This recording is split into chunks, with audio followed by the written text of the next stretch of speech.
ಅದರ ಬೇಸಸ್ ಮೇಲೆ ನಮ್ಮ ಎಫರ್ಟ್ ಡಿಸೈಡ್ ಆಗ್ತೈತಿ ಅನ್ನೋದು. ಹಾಗಾಗಿ ನಾನು ಸೈನ್ಸ್ ಮಾಡೋ ಹುಡುಗರಿಗೆ ಹೇಳೋದು ಒಂದೇ, ಇಷ್ಟೆಲ್ಲ ನೀನು ದುಬಾರಿ ಶಿಕ್ಷಣಕ್ಕೆ ಹೆಜ್ಜೆ ಇಟ್ಟಿ ಅಂದಮೇಲೆ ಒಂದು ನೀಟ್ ಎಕ್ಸಾಮರ ಕ್ಲಿಯರ್ ಮಾಡಬೇಕು, ಇಲ್ಲಾಂದ್ರೆ JEE ಎಕ್ಸಾಮರ ಕ್ಲಿಯರ್ ಮಾಡಬೇಕು, ಇಲ್ಲ ಸರ್ ನಾನು CET ಅಂದ್ರೆ ಅಟ್ಲೀಸ್ಟ್ BSc ಅಗ್ರಿ ಆರ ಸಿಗಬೇಕು, BSc ಅಗ್ರಿ ಆದ್ರೆ ಸಿಗಬೇಕು.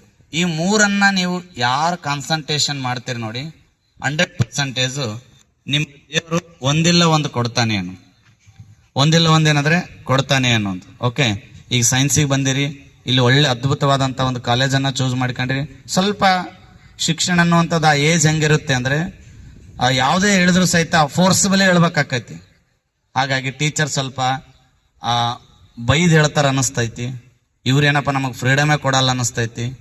ಯಾವಾಗಲೂ ಎನಿ ಟೈಮ್ ವರ್ಕೇ ಮಾಡಂತಾರ, ಯಾವಾಗಲೂ ಓದೇ ಅಂತಾರ, ಎಂಜಾಯ್ಮೆಂಟಿಗೆ ಸಮಯ ಸಿಗಲ್ಲ. ಯಾಕಂದ್ರೆ ಕೇಳಿದಾಗ ನೀನು ಆಯ್ಕೆ ಮಾಡ್ಕೊಂಡಿರುವಂಥ ಫೀಲ್ಡ್ ಹಂಗೆ ಇರ್ತೈತಿ.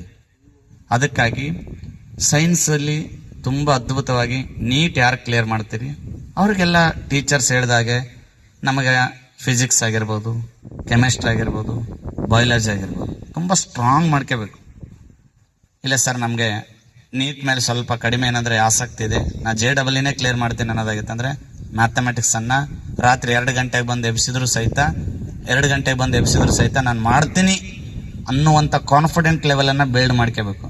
ಇಲ್ಲಿವರೆಗೆ ಹೆಂಗಿದ್ರು ಏನು ಕೈತೆ ಅದು ಪಾಸ್ಟ್ ಈಸ್ ಪಾಸ್ಟ್. ಬಟ್ ಮನಸ್ಸು ಮಾಡಿದ್ರೆ ಯಾವ ಮನುಷ್ಯ ಯಾವ ಸಮಯದಲ್ಲಿ ಬೇಕಾದರೂ ಬದಲಾಗ್ಬೋದು. ಯಾಕಂದರೆ ಅದೊಂದು ಸ್ಪಾರ್ಕ್ ಅನ್ನೋದು ಇರ್ತೈತಿ, ಯಾವ ಟೈಮ್ನಾಗ ಅದು ಆಕ್ಟಿವ್ ಆಗ್ತೈತಿ ಗೊತ್ತಾಗಂಗಿಲ್ಲ. ಬಟ್ ಆ ಸ್ಪಾರ್ಕ್ ಅನ್ನುವಂಥದ್ದು ಪ್ರತಿಯೊಬ್ಬರಲ್ಲಿ ಕೂಡ ಇರ್ತೈತಿ, ಜಸ್ಟ್ ಅದನ್ನು ಗುರುತಿಸೋರು ಬೇಕಾಗಿರ್ತೈತಿ. ಓಕೆ, ನಾನೊಂದು ಸಣ್ಣ ನಿದರ್ಶನವನ್ನು ಹೇಳ್ತೀನಿ.